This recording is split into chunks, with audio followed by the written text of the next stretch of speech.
কেডা ওটা? এ কেডা? ও নালু ভাই, আমি আরো মনে করছি কোন পাগলা বানানি বই আছে। ঠিকই মনে করছস, পাগলাই হইছি রে। চিন্তায় আর ভাল থাকে না। তুমি একজন সুখী মানুষ, তোমার আবার কিসের চিন্তা? তো আছে বিভিন্ন পারিবারিক চিন্তা, ওটা তোরা কোন যাব না। ভাই তুমি এটা একটা কথা কইলা, মনটার মধ্যে খুব হিট খাইলাম।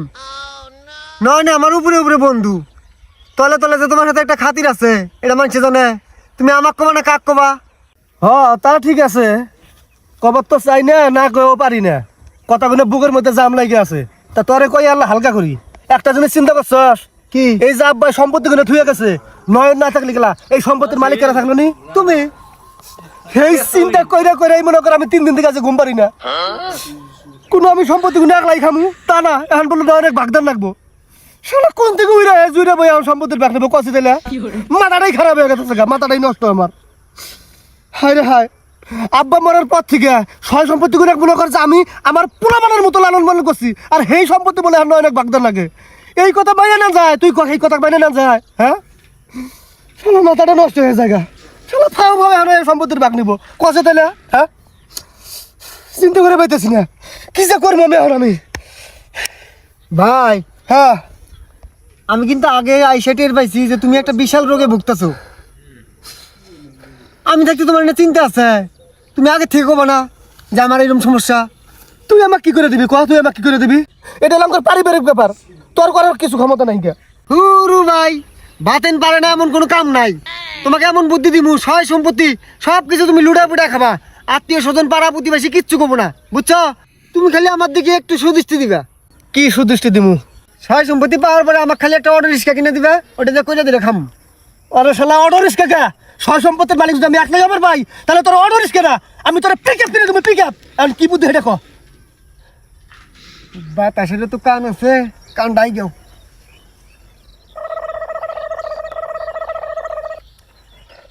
কামো বোতা 100 তখন টের বাবা যে বাতেন কি জিনিস। আচ্ছা চল চল তাহলে চল আও। আরে না, বিয়ের আগেও তোমাকে যতটুকু ভালোবাসছি, বিয়ের পরেও তোমাকে কতটুকু ভালোবাসি। তুমি শুধু আমাকে ভালোবাসো না, একটু শুধু ভালোবাসো, তোমার স্বামীও জানবে না, এদিকে আমার বউও জানবে না। চলো তুই যা তুই যা তুই যা, আগে চেষ্টা কর, পরে পরিস্থিতি বুঝাবি যাম। যা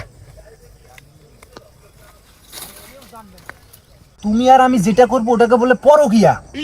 এটা তো সমাজের মধ্যে চালু আছে, অহরহ ঘটতেছে, সবাই করতেছে, সবাই মজাটা নিতেছে, তুমি নিবে না কেন?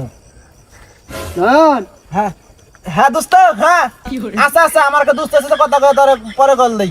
ঠিক আছে ঠিক আছে, আচ্ছা। হ্যাঁ কিসে? আজকে তোর একটা জাদু দিয়ে আবার এলাম। কিসের জাদু?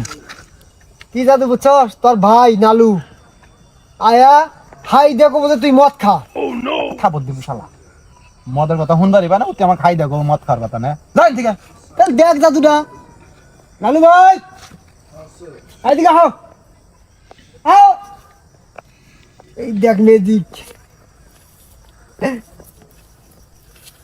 কি করস? না কিন্তু বন্ধু হতে কথা কইতেছি। তোর জন্য একটা সারপ্রাইজ আছে। কিসের সারপ্রাইজ? এই যে বিদেশি বিদেশি, একবারে ইংলিশ। আমি না খাওয়া বাদ দিছি না, না খাই না, আমি না খাওয়া ভালো না। আরে সেলরা, এটা খাওয়া ভালো। এতদিন তো আমি ভুল বুঝছি, না জানে না হইলে কত মারি মারছি। এটা খাওয়া ভালো। আমি ডাক্তারের বুকে গেছিলাম, যা কইছি আমার বাইরে বিয়ে দিছি। বিয়ে দেওয়ার আগে চেহারা পাতি সেরকম টলটলা ঢলঢলা আসছিল, এখন একবারে হুকে গেছে গা। পরে আমাকে কইলো যে তোমার ভাই কি কোনো নেশাপাতি করছিল? আমি বললাম হ্যাঁ, মদ খাইছে, মদ খাওয়া বাদ দিছে। কই এই তো আসল কেস এটাই, মদ খাওয়া বাদ দিছে দেখে চেহারা পাতি খারাপ হয়ে গেছে গা। কয়দিন পর তো আটটাই পাবো না, পরে বউ যাবো গা। এই কথা চিন্তা ভাবনা কইরা আমি বললাম না, তাহলে তো আরে আবার মদ খাওয়া চালু করা লাগবো। এই জন্য আমি মদ নিয়ে এলাম, বুঝছস? খা খা।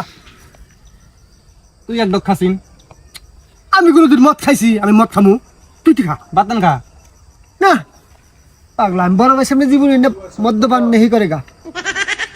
হ্যাঁ তুই খা, তোর চেহারা পাতি খারাপ, এ তো আর বিয়ে শাদী করে নাই, চেহারা পাতি ভালো আছে। খা, দাও। হ্যাঁ, তুই আমার ভাই না শত্রু রে?